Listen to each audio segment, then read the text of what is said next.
When I was ready to be a mom, it was all I could think about. When I felt pregnant, I felt so excited, and I felt relief. But then those feelings subsided, and in their place, I started getting this other feeling in my gut, that something was wrong, but I didn't know what or why. People told me I was just nervous, that I couldn't tell if something was wrong, especially since it's my first pregnancy, so how could I know that? But I knew. A mom who carries her babies knows. I couldn't stop worrying, so I asked my GP for extra tests. We checked everything. Nothing showed up. I asked them to check again. Nothing showed up again. So I started to think maybe it is just nerves about being a first-time mom. I started to think maybe I was the problem. I felt these feelings all the way up until the birth. Then, on the day my baby was born, he was so beautiful. Pink, screaming, and with good appetite. Everything was fine. After months of fear and doubt, I finally let myself relax and let go of the worries. I let myself enjoy being a mom. I let myself feel happy and calm as I always dreamed of. Then, 24 hours after he was born, the doctors offered a pilot test to check the oxygen level in his blood. The specific hospital we were at was the only place in Israel that offered that check at that time. They decided to run this pilot test in the hospital for only 3 months. And our baby happened to be born in this period of time in that specific hospital. We agreed, but I wasn't even worried, as I was sure everything is going to be okay. I saw the baby right in front of me, so perfect and cute. Nothing was wrong with him. Then the results came back, and they weren't good. The baby's oxygen level in the blood was low. So low that he needed to go through additional checkups. After the longest hour, the doctors determined that our baby suffers from a very rare heart condition and that he needed an emergency open heart surgery. My worst nightmare had come true just as I let my guard down. It's the kind of moments no one is ever prepared to have. My husband collapsed right next to me, but strangely, I shifted into survival mode. It might be hard to understand, but I couldn't collapse.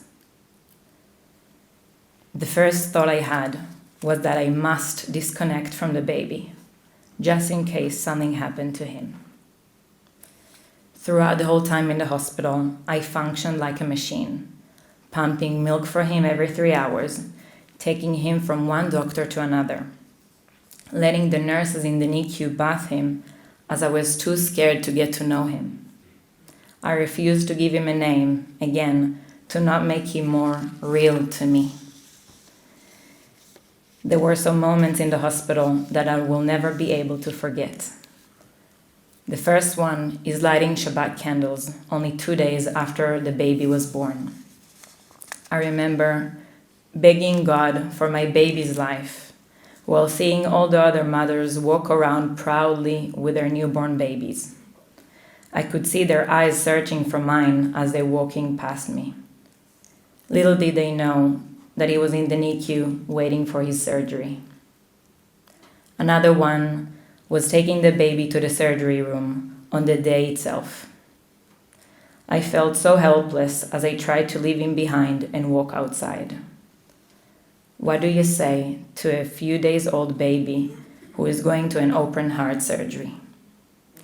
What do you do when you're barely able to hug and kiss him as his body was covered with needles and bandages? My husband and I eventually said Shema Israel with him and gave him a goodbye kiss. I didn't let myself think about my feelings and fears. I couldn't afford that. I knew that I had to get over this time, hoping that the moment it will all end, life would get back to normal. But it didn't. After the surgery passed successfully and we were sent home, I was still terrified of losing him. And I couldn't just change the patterns I taught myself for weeks in the hospital over one night. I still felt that danger was surrounding me. I had to take him to the doctor daily to check his blood pressure. I had to give him so many medications. I had to become a mother for the first time, but I didn't know what was normal or not. So every single cry I interpreted as a life-threatening situation. For months, I still didn't allow myself to get attached to the baby at all. I was just functioning, and I got it all done, but my heart was locked and empty of love towards that baby. It's really hard to admit, but it's the truth. No one understood that I was still recovering. It's hard enough to adjust being a first-time mom when everything goes to plan. And when it doesn't, it's even harder. I was scared to share any of these thoughts. I was scared people would judge me or that no one would relate and understand me. Every time I tried to bring my feelings to the conversation, everyone was focused on how beautiful my baby was and how grateful I should be that he was okay. No one could see me and what was going on inside. Deep down, I was still preparing for the worst in every moment. This meant I couldn't be a happy mother, a happy wife, and in general, a happy person. I knew I wanted more for my life. I wanted to live life to its fullest, to enjoy to the fullest, to laugh to the fullest, and to fall in love with my baby to the fullest. I was just a shadow of myself for 8 very long months. 8 months where everyone around me were trying to surround and support me, yet I felt so lonely. Eventually, I was able to reach out for help. I decided to go to therapy, and this journey changed my life. Being in therapy is such a hard job. I had to confront myself with my biggest fears and with hard emotions I was so scared to face.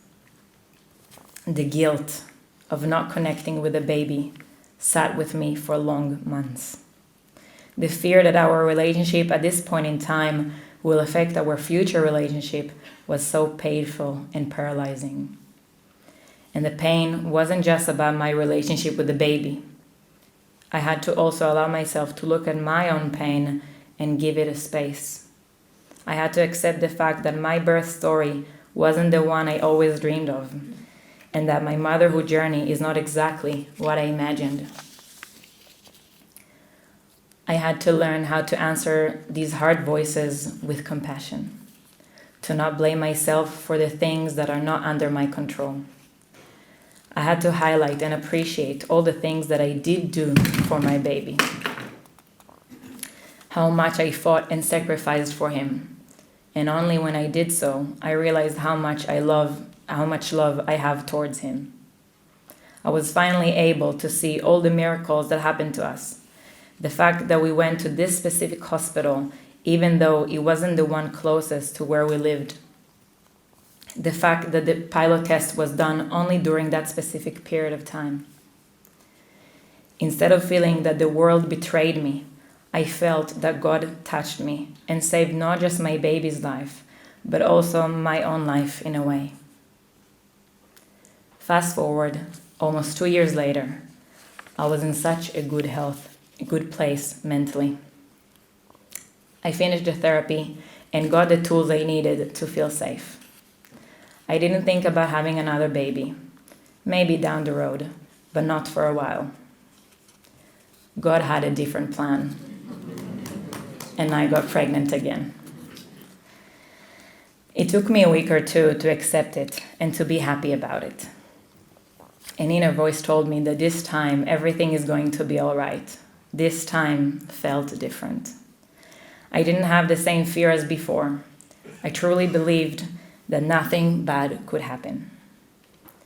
Then, almost halfway through the pregnancy, I got a phone call from my doctor.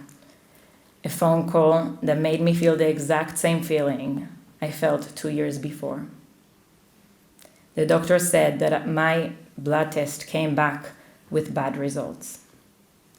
It shows that there is a 93% my baby suffer from a really bad syndrome. Most babies with this syndrome don't make it till the end of the pregnancy, and the ones who do live really hard and short lives. They told me I had two options: to terminate the pregnancy, knowing that there is a chance that I'm terminating a healthy baby, or wait and further check it with the hope that we will have a miracle. Everyone around me was sure that I should wait. No one understood what that meant to me. The next tests would only be possible in a few weeks. I'd have to carry a baby with a 93% chance that after so many weeks of feeling them grow inside me, I would have to terminate and deliver their body. It was more than I thought I could take. I couldn't go through having to disconnect again. My instinct was to stop the pregnancy. My husband felt differently, and that really tested us.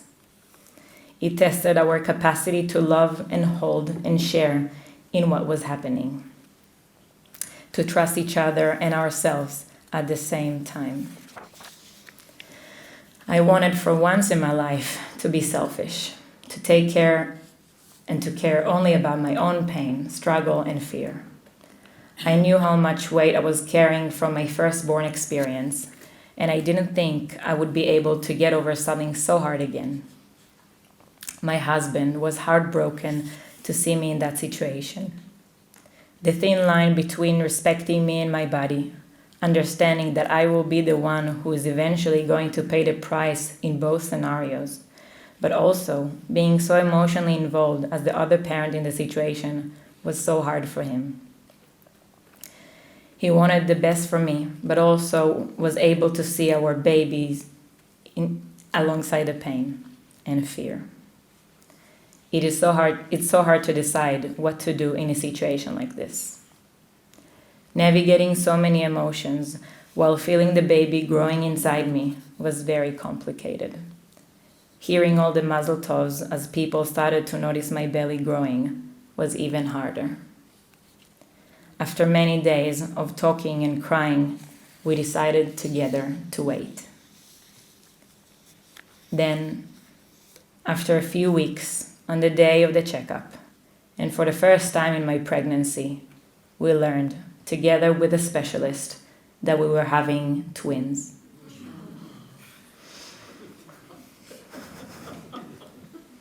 The second time in my life, something was missed by the doctors.